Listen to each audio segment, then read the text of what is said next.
Final session of the college evening, so we thank you for being with us tonight, and we hope you've gotten a lot of information about this meeting, or about the college presentations. We are recording, just so everybody knows. We do have a small group, it looks like right now, so feel free to, if you do have questions, you can unmute or hold your question till the end and unmute, or you can put your question in the chat. But I am Jamie Honer. I'm one of the counselors at Sammamish, and my partner in presenting tonight is Yuchen Zhang, and we're really excited to be with you. So thanks for being here. So again, as I said, throw those questions in the chat or write them down and put them at the end. We'll try to save a little bit of time at the end for questions, or if it's really a burning question, you're welcome to unmute and ask, since we have a pretty small crowd right now. All right, so diving right into it, the application process overview.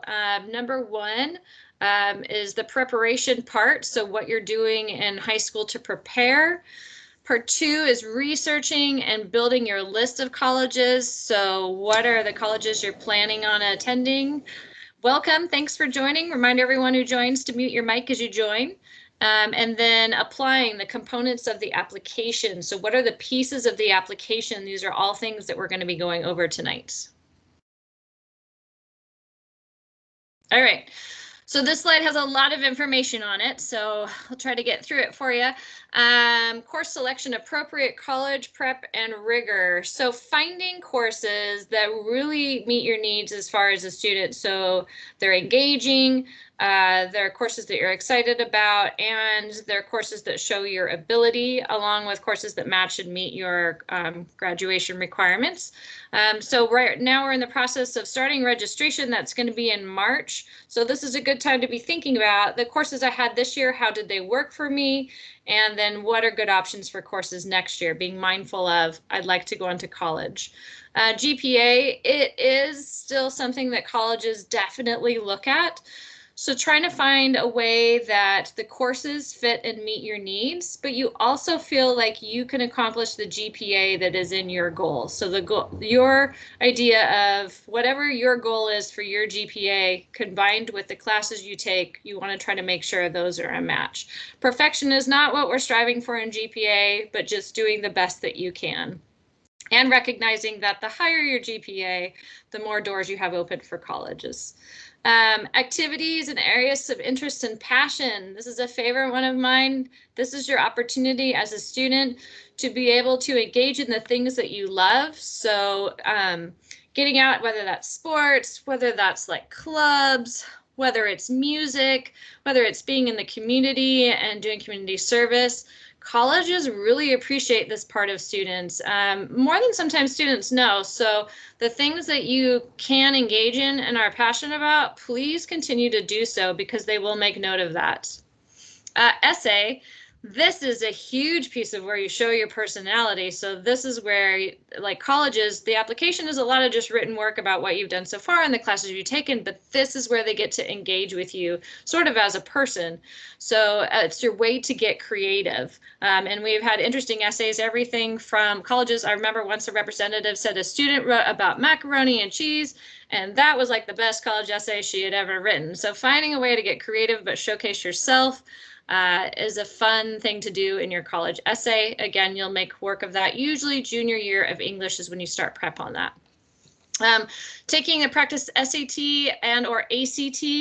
We know those opportunities were not there as much this year because of the pandemic. We're hoping they will definitely be in place next year, but these are good ways to do a practice test, because the more practice you have, the more likely you are to do well on the exam, since you haven't seen it before. There are also always lots of free opportunities online for practice, and we also have practice opportunities at our school as well, usually in the fall and the spring, and I'll talk a little bit more about that later.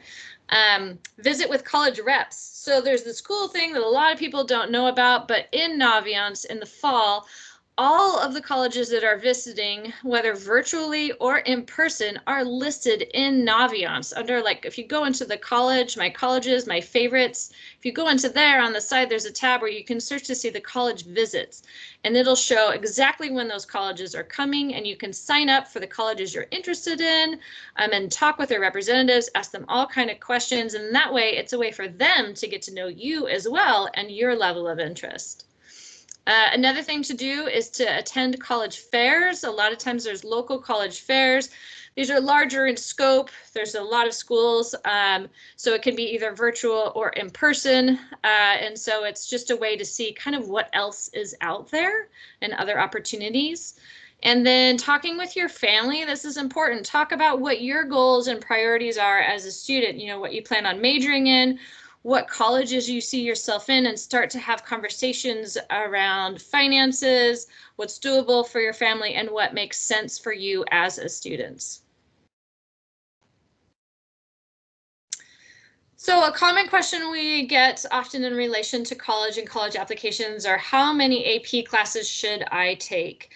There is no magic number for this, and I wish there was, because then it would be an easy answer, but it's not. So it's really all about, like, your student and what works for them. If you're a student, or you are a student and you're listening, if you took one AP class this year and that felt like a perfect fit as far as like where your GPA landed first semester, where your stress level was, perfect. That is your equation. That works well. You can continue with that. If it felt like too much, then maybe you take a step back. If it felt like too little, then maybe you add on the following year. Keeping in mind, it's important to take classes that you feel a connection with or an interest with, because you're more likely to do well in those classes. How important are grades compared to a rigorous course load? Well, they're both important. Taking a rigorous course load is important to colleges, or a course load that works for you, and then also your grades are still important. So trying the best you can to maintain a high GPA. So again, finding that balance, what is that correct number for you so that you can do well and keep your GPA up? And that is different for every student. What are college admissions officers looking for? They're typically looking for well-rounded students. So students who are not only doing well in school, but are also like active members in their community or on their sports team or in their band, or they have other interests outside of school and ways that they are engaging with the community. So those are other things that admissions officers are looking for. And last question, are all AP classes created equal? This is more of a question around, like, when you take an advanced placement class, there is a test in May that students can choose to take. They do not have to. The AP designation will always show up on their transcript, but if they choose to take that AP exam, if they get a certain score, a 3, 4, or 5 typically, sometimes colleges will grant them college credit for that class. And so not all colleges do this, so that's to answer this question. They're not all created equal. Some colleges will offer credit for some classes and not for others. So it is important to connect with the colleges you're interested in to see whether they accept those classes as college credit if you take the AP exam. Okay, so our Career and College Center is just like this wealth of knowledge and expertise. It is called the Fishbowl in our building. Arlene Scott is the main point person for this. And she just has so much experience and knowledge, so she's a very good resource. So some of the things she does is she talks with students about post-high school options. She answers questions about the application process. She is amazing at all things Naviance. She helps with signing up for WANT classes, so classes inside and outside of our district. Arranging for the college representative visits, we talked about that, and so she is the main hub for that. She'll organize all of those and get them set up in Naviance. She helps students look for scholarships and financial aid. That is what she's been doing the last couple months, is helping all our seniors work on filling out their FAFSA or WAFSA and finding scholarships for students. And then she's also great about doing career exploration. If students are not sure if they're ready to go on to college or want to go into college, she'll help them find other opportunities in vocational areas or programs. She works on resumes, cover letters, does interviews for guidance, and then has also been pretty good about posting local job opportunities and volunteer opportunities. We know there are fewer right now, but she does post those on a fairly regular basis along with scholarship opportunities. So in a typical year, students would take 9th grade, they would take the 8-9 PSAT. In the 10th grade, they would take the practice ACT. In the 11th grade, they would take the PSAT. So again, this wasn't a typical year, but this is what a typical year would look like. I know that there was the option for 11th graders this year to take the PSAT. And so depending on the year of your student, they should have that opportunity next year if they're upcoming grades 9 or 10. And then know that these are just practice. They are not the be all and end all. So if they had the opportunity to practice, great. If they did not, there are also opportunities online to practice. And we also offer opportunities in the fall and in the spring through Sammamish to do outside of school practice as well. I think it's usually through the PTSA. Okay, so we do in general recommend that all students take both, if possible, the SAT and ACT sometime in like the early spring, mid-spring of their junior year. And what this does is it gives them an idea of what tests they performed best at. And so then if they want to, they will have the opportunity to take that test again in the late spring or early fall, because sometimes studies show if you take it once, you see it, you get to know it, and then you take it again, you likely will do statistically better. So that gives them that window of opportunity. And then due to COVID, a lot of schools have gone test optional. So this is all very new. So there are some schools that might not require the student to take the SAT or ACT. So when you're doing your college research, this would be an important thing to note. Does the school require it or not?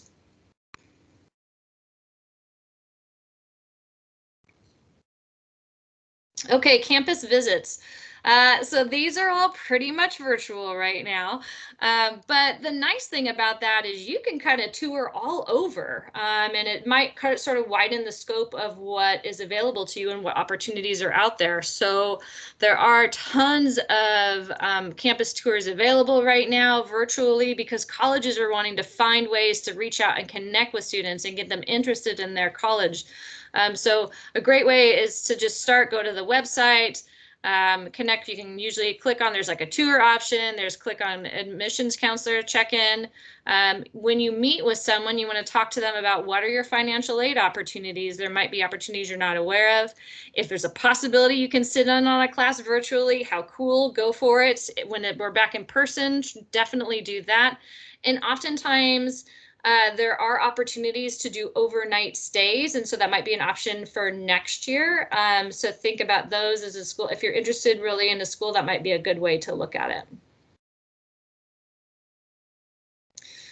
So when you're picking colleges, it's much like picking your friends. It's all about spending time together and kind of getting to know them. So it's hard to, I guess, do that in person, but again, trying to do it virtually. It's about connecting with, like, looking up and researching this. There is time to do that right now. So this is a great time to be, even, doesn't matter if you're 9th, 10th, or 11th grade. This is a great time to be researching schools and kind of finding, like, what is it that draws you to them? What information can you find out about them? Do they have the major you're interested in and the programs in the area you want to be at? The size of the school fits.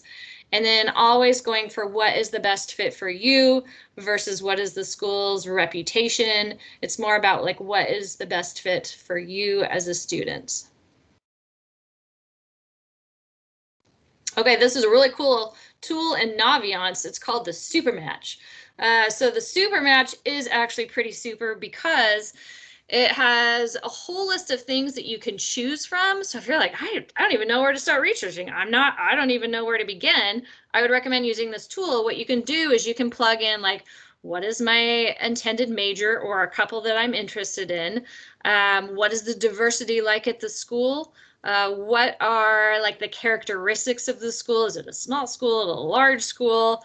What is the cost? Student life, is there Greek life or no? Are there athletics involved there? Are there clubs there that I can be a part of? So all of this you put into either I must have this or it'd be nice to have, and then it will pump out an entire list of colleges that it thinks statistically would match well with you, and then you can go on to research those colleges and contact their admissions office and find out more about them. So building your college list, when you're building it, you want to keep in mind you're looking for basically a couple things. One, you want to kind of have a reach school, so a school that feels like, based on the statistics of their last incoming freshman class, might be a little bit of a reach for you, but you're still excited about it. A moderate to target, you're pretty certain you're going to get in. It feels like a really good fit for you. And then you're very likely to get in college. Like maybe your GPA is past their minimum requirement and you don't even have to write an essay as a part of your application. And so somewhere is a balance in there, and that usually is between 3 to 5 or 6 schools of application, keeping in mind these applications take us considerable amount of time and it's a steep learning curve. Students have never done them before, or family members. And so as they're in their senior year, they still have 7 classes they have to manage on top of this application process, on top of applying for financial aid. So really try to keep, if you can, this is your time to do the research to get that number of schools you're applying to into a manageable amount so students aren't feeling so overwhelmed in the fall. Again, remember to reuse these resources and attend college fairs and school representative visits in the fall. This works for all grade levels. Remember, you can check it out through Naviance or contact any of the counselors and we can help you do that. So lastly, for my part, is just learning to find for your best fit. You want to find the environment that best supports you. What might be your school is not necessarily the best school for your best friend, but finding the school that really best meets your needs and you have a gut level feel like this is going to work well for me. It meets your level of rigor. It has the campus and the living arrangements that work well for you. It has the program you want, and it has, like, you want to focus on the retention rates or students staying there and graduating. So finding a way to apply to, in general, 4 to 6 schools. And always remember to, as you're in this search process throughout the next couple months and years, connect with your counselor or Miss Scott if you have questions or we can help in any way. So the next part, I'm going to pass on to Ms. Zhang, and she's going to talk to you more about that college application process. Thanks, Ms. Horner. So on this slide, you'll see different components of an application. There's a lot of different components, but I want to call out a couple. So the first one is the essay, sometimes also known as the personal statement. This is oftentimes what our students spend the most time on because it is a representation of you. And so a lot of our students, spend time proofreading it and writing and rewriting it. And there are different qualifications, like they want it to be 2 pages or 250 words or things like that. So you definitely want to look at what your college will require. And you want to start this as early as possible, even over the summer of your junior to senior year. So if you get it done over the summer, it'll take a lot of pressure off of your shoulders during senior year when you're balancing classes and the rest of your college applications. Try not to leave it till the last moment because that's you'll just want to do your best writing beforehand. Another thing I want to call out are the teacher recommendation letters and the counselor recommendation letters. Most colleges will ask you for 1 or 2 teacher recommendation letters. You'll want to pick teachers that know you well. So that might be your junior year teacher, and that might be your senior year teacher if you're having them a second time. You want to pick somebody that's gotten to know you well, that can speak to your strength in their classes.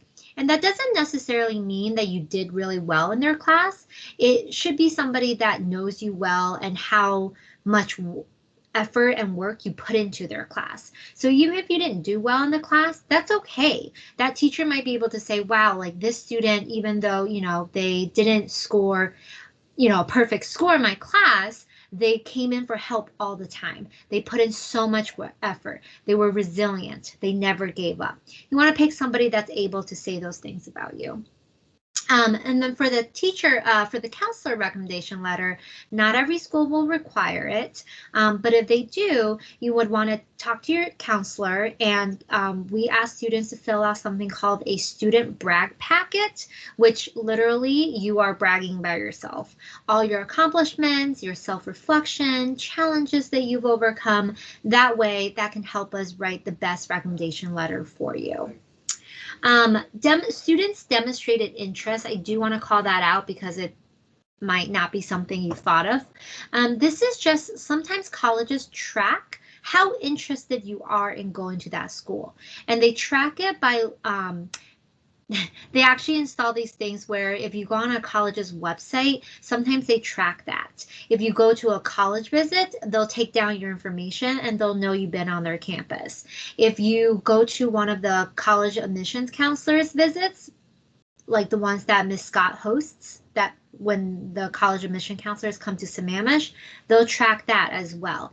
So the more interest you show, the more colleges will understand how passionate and how much you want to go to that school. It's not going to make or break your application, but it's certainly something that they do keep in the back of their minds. I do want to call out that we do not rank. It is a district policy.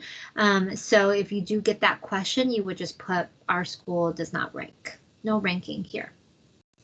So feel free to ask any questions later about any of these components, but I just wanted to call out those particular ones. So now this slide shows a general timeline of the college application process. So starting in August, which is the August of between your junior and senior year, you'll start wanting to make sure you know the deadlines of the colleges that you want to apply to. Hopefully you'll have a list of colleges that you're interested in and know what you have to do for those colleges. And that's when you'll start applying. A lot of the deadlines will come up in November, as early as November, but they'll also go up to January. So typically the deadlines in November are called early action or early decision deadlines. And a parent had asked a good question, what's the difference? Early action are for, it's a non-binding application where you show that you're committed to this school, but you don't have to go to this school if you get accepted into the school. But early decision is a binding contract where you're saying, I want to go to your school no matter what. So if you accept me, I absolutely will go. So that's the major difference. So make sure you know what kind of deadlines you're applying for. And then the regular deadlines typically are the January 1st, January 15th deadlines. So you just want to make sure you know which deadlines you're going for because your application needs to be in by then. That's the November, January timeline. And then in the spring, typically you'll start to find out what colleges will accept you and get decisions back. And then by May 1st, usually is decision day and you'll commit to the college. I do want to point out scholarships is really a continuum. It's a process across the year. So it's not that, you'll apply to different scholarships, but Ms. Scott does send out a monthly scholarship newsletter to our seniors because most of the scholarships are geared towards seniors.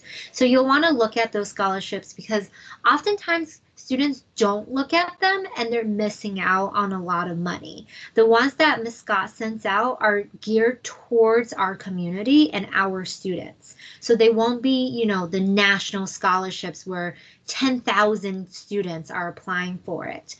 So I really recommend that you look at that scholarship newsletter. So the high school transcript is something that you have access to now. If you go on Student View and then click on Documents, you can pull up your most updated transcript. We will update it again in about 2 weeks after the first semester grades are all finalized, and so you'll be able to see your most updated transcripts every semester. It will show all your classes, and that's where you'll find out your GPA as well. If you remember taking some math classes and world language classes in middle school, you do have the option of pulling up those grades if you want to for credit and for your GPA. If you want to, go ahead and talk to your counselor. There is a form to fill out. The other thing to point out is there is a world language competency test that you can take to earn credit for world language. That's if you know an additional language to what you're already taking. So just general tips, this kind of summarizes everything we've talked about before. You want to think about your college list based on what you're interested in and not what your friends are applying to, and not the name of the school. You really want to figure out the best fit for you and for whatever factors that's important to you. I do want to talk about Naviance. So Naviance is a tool that we have for all of our students to do research on colleges, but also it has, different inventories that you can take. If you don't know what you're interested in or what you want to be when you grow up, sort of, you can take these career interest surveys, and after the survey, the results can help guide you on what potential jobs are. So this is the website to get to the Naviance, and students will log in via Clever. So this is the homepage of Naviance. Once you log in, this is where you log in your community service hours on the bottom. The navigation tabs on top will take you to different colleges and career explorations. One thing to point out is the SuperMatch that Ms. Honer talked about before, where you can put in different criteria for college search, is under colleges, and you would click on SuperMatch, and then you can plug in the different standards you have for the schools you want to go to. Another thing is scholarships, and then the apply to colleges toolbar here. All the seniors use that a lot, and that's where seniors can request transcripts and request teacher recommendation letters. This is just another look at SuperMatch. Once you put in the criteria, it'll give you a list of schools. One thing to point out is Scattergrams. So Scattergrams look a little scary at first, but it's actually a really helpful tool. If you go to a college in particular, this one is Western Washington, it'll show you the data based on our students. So all the green shows all the students that have been accepted in the past to this school. And on the bottom is their SAT score, and on the side is their GPA. So it really shows you, oh, based on your score, is this a good fit school for you, or is this a more competitive school? Versus somewhere like Stanford, it looks a little bit different because this is highly competitive, and we don't have as many students that's gotten into Stanford as Western Washington. This is the scholarship page, but like I said, it is more important to focus on Ms. Scott's newsletter.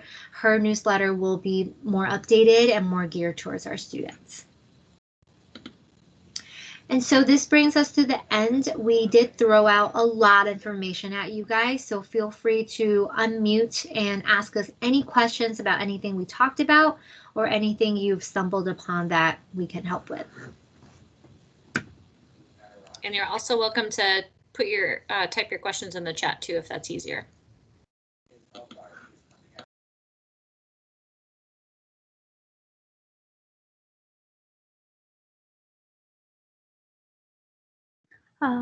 Excuse me. I just have a question about college essay. I guess it's a mandatory for all the colleges writing essay, but I heard somewhere you guys were talking about if at all that GPA is really, really high, it may exceed the standards of the wherever they're applying the colleges and all. So there is no need to write essay. That's what I heard. Is that correct? Yeah, there are a couple colleges that I know of, a few in the state of Washington, where if a student has, like, let's say a 3.5 or higher, then the college won't even ask them to write the essay. They can just turn in their application. That changes every year, so you'll always want to check their application, but there are a few in the state of Washington, and my assumption is outside of the state of Washington, that sometimes if you have a certain GPA that you do not need to write the essay for that college. Okay. Good question. Another school I remember is Arizona State. They have something called guaranteed admission if your GPA is above a certain number. And it's really just a form you fill out and they're like, you're in. So yeah, you would just look at the different colleges. Okay, thank you. Yeah. Any other questions about anything we went over? Oh, I forgot almost. We do have a survey at the end for all the sessions that you attended today. We would love your feedback. The survey is available at the College Conference website, and I can put that in the chat. Oops, I just. But yes, it would be really helpful to take the survey so we can do even a better job next year.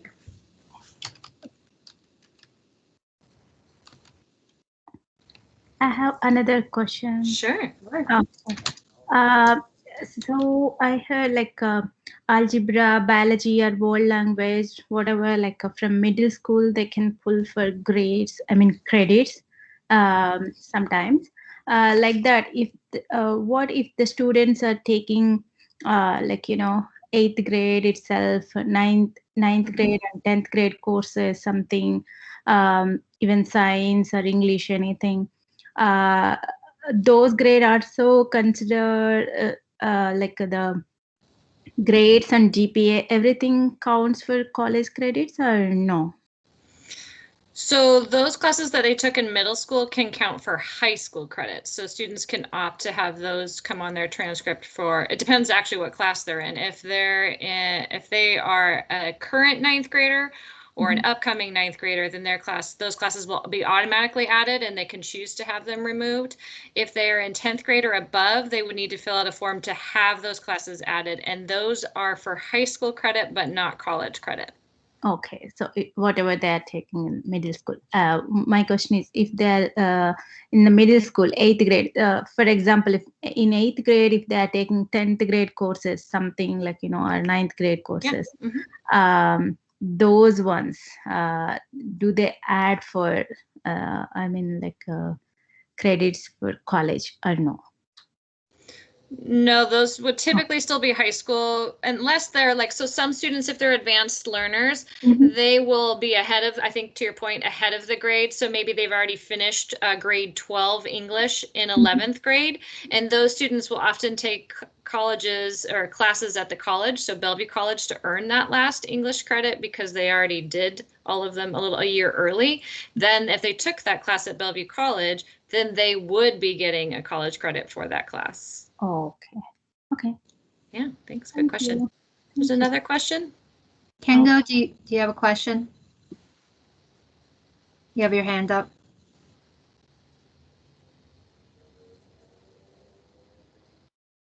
Kengo?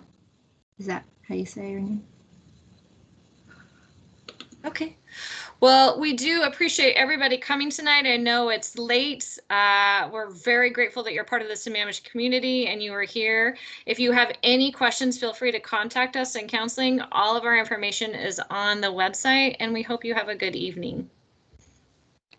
Take care. Thanks for coming. Thanks for joining us, everybody. Have a good night. I should stop recording.